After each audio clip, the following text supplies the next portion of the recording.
नमस्कार आदाब। न्यूज़ 5 जमशेदपुर में आपका इस्तकबाल। आइए नजर डालते हैं जमशेदपुर की खबर पर।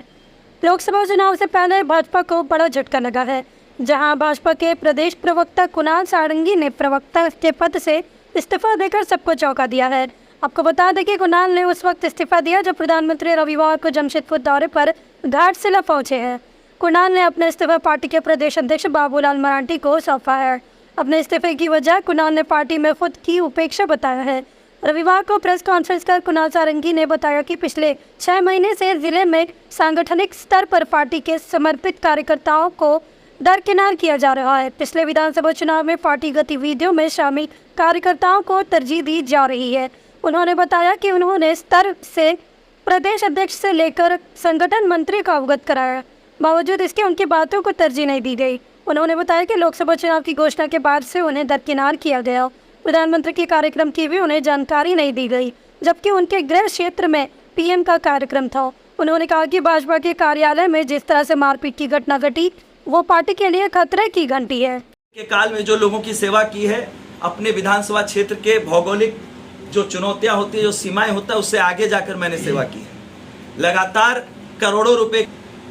कुछ लोग अगर ये कहेंगे कि आप टिकट के उम्मीदवार थे, आपको टिकट नहीं मिला इसलिए आप नाराज होकर इस्तीफा दे रहे हैं, ये सेवा की है तो क्या ये मेरी गलती है?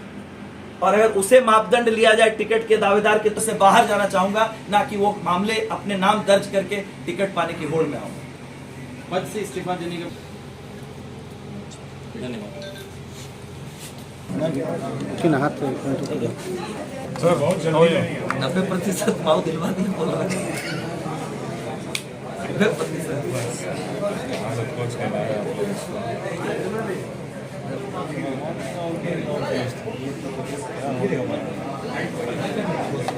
मैं ये बातें मीडिया के प्लेटफॉर्म पर नहीं कहना चाहता था, और पार्टी का जो आंतरिक फोरम है, जब उस पर कई महीनों तक इन बातों को कहने के बाद भी उस पर उचित संज्ञान नहीं लिया जाए और लगातार एक सुनियोजित साजिश के तहत चंद छुटभइये नेताओं के इशारे पर स्थानीय संगठन के द्वारा अपमानित करने का काम किया जाए, मेरे समर्थकों को अपमानित करने का काम किया जाए, कार्यक्रमों से जानबूझकर ऐसे कार्यक्रम जहां प्रदेश के पदाधिकारी होने के दायित्व के कारण मेरी उपस्थिति अपेक्षित है, ऐसे कार्यक्रमों में भी मुझे सूचित नहीं करना जानबूझकर। और आज उसकी पराकाष्ठा हुई है जब आदरणीय प्रधानमंत्री जी का कार्यक्रम हुआ है, वो भी मेरे गृह जिले में, और संगठनात्मक रूप से भी भारतीय जनता पार्टी के पूर्वी सिंहभूम ग्रामीण जिले में उनका कार्यक्रम हुआ है।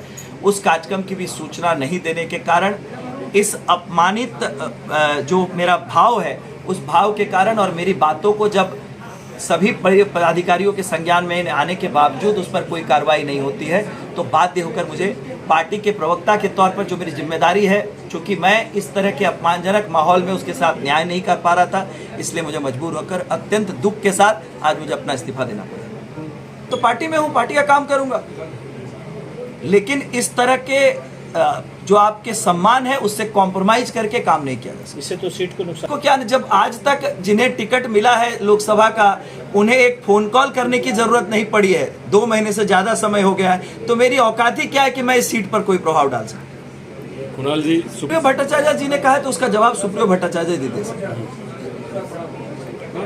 6 महीनों से जिला के जो कार्यक्रम हो रहे थे, अरे थोड़ा सा 6 महीनों से पार्टी के जो कार्यक्रम हो रहे थे जिले में, जानबूझकर वैसे कार्यक्रमों में जहां पार्टी के प्रवक्ता के तौर पर मेरी उपस्थिति अपेक्षित है, वैसे कार्यक्रमों में मुझे सूचना नहीं दिया जाना। यहां तक कि बहरागोड़ा विधानसभा क्षेत्र जिसका प्रतिनिधित्व मैंने विधानसभा में किया है, वहां पर भी जब लोकसभा के चुनाव के कार्यालय खोले गए, उसकी सूचना तक मुझे नहीं दी गई।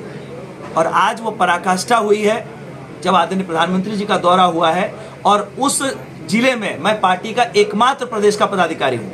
इस नए जो टीम बनी है आदरणीय बाबूलाल मरांडी जी के नेतृत्व में, उसमें मैं एकमात्र व्यक्ति हूँ ग्रामीण पूर्वी सिंहभूम ग्रामीण जिले से जो प्रदेश का पदाधिकारी हूँ। उसके बावजूद मुझे सूचना नहीं दिया जाना और कार्यक्रम में नहीं बुलाया जाना, ये मेरे साथ साथ मेरे समर्थकों का मनोबल तोड़ने की सुनियोजित साजिश है, जिसकी सूचना मैंने कल भी आदरणीय प्रदेश अध्यक्ष महोदय को दी थी, लेकिन उसके बाद भी उस पर कोई संज्ञान नहीं लिया गया, जिससे मजबूर होकर मुझे ये बातें आज आपके सामने कहनी पड़ रही है और मुझे अपना प्रदेश प्रवक्ता के पद से मुझे इस्तीफा भी देना पड़ा। में रहकर पार्टी में काम करके टिकट की महत्वाकांक्षा रखना या इच्छा रखना कोई गुनाह है? अगर ये गुनाह है तो इस राज्य के 14 लोकसभा सीटों में हर सीट पर भारतीय जनता पार्टी के कई दावेदार थे। पार्टी के इंटरनल सर्वेज में भी नाम आया था कई दावेदारों का, तो उन पर भी कार्रवाई होनी चाहिए। और अगर जमशेदपुर की जनता ने उन सर्वेज में मुझे जिन्हें टिकट मिला है उनसे ज़्यादा वोट दिया तो क्या ये मेरी गलती है? अगर 4.5 साल तक बिना किसी संवैधानिक पद पर रहकर मैंने सैकड़ों लोगों का अस्पताल का बिल माफ करवाया, कोविड के काल में 5,000 से ज़्यादा लोगों की मदद की, तो क्या ये मेरा गुनाह है? और संगठन में जो गलत काम हो रहे हैं और चंद लोगों के द्वारा जो हाईजैक किया गया है, अगर उस असलियत को, जिससे मेरे साथ साथ इस पार्टी में काम कर रहे सैकड़ों साथी सहमत हैं और उनकी भी वही भावना है, इस भावना को अगर संगठन तक पहुंचाने का काम मैंने किया, अगर वो गलत है तो पार्टी स्वतंत्र है मेरे ऊपर कोई भी अनुशासनात्मक कार्रवाई करने के लिए। मुझे इसकी डर बिल्कुल भी नहीं, मैं डिस्कस नहीं करना चाहता हूँ, लेकिन वो सूचना प्रदेश के पदाधिकारियों को है। 2019 के विधानसभा चुनाव में सभी 6 विधानसभा चुनाव में उम्मीदवारों को हराने का काम जिन लोगों ने किया था, उनके नाम के साथ साथ वैसे लोगों की सूचना तत्कालीन जिलाध्यक्ष ने प्रदेश नेतृत्व को दी थी। 5 साल हो गए, आज तक उन पर कोई कार्रवाई नहीं हुई। और ऐसे में कार्यकर्ता हैं जो दशकों से काम कर रहे हैं, वैसे कार्यकर्ताओं का मनोबल गिरता है। तो ये सुनियोजित साजिश है।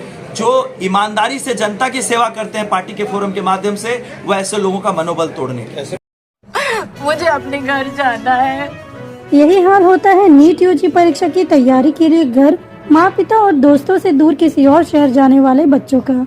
मगर अब आपको इसकी फिक्र करने की जरूरत नहीं है, क्योंकि अब आपको एक सफल डॉक्टर बनने में मदद करेगा सफल इंस्टीट्यूट, जहां खुद नीट यूजी क्वालिफाइड डॉक्टर्स और मेडिकोज देते हैं प्रशिक्षण।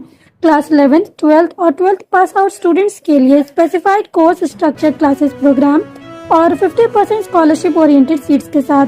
तो अब आपको सफल होने के लिए कहीं और नहीं बल्कि सफल की ओर आने की जरूरत है।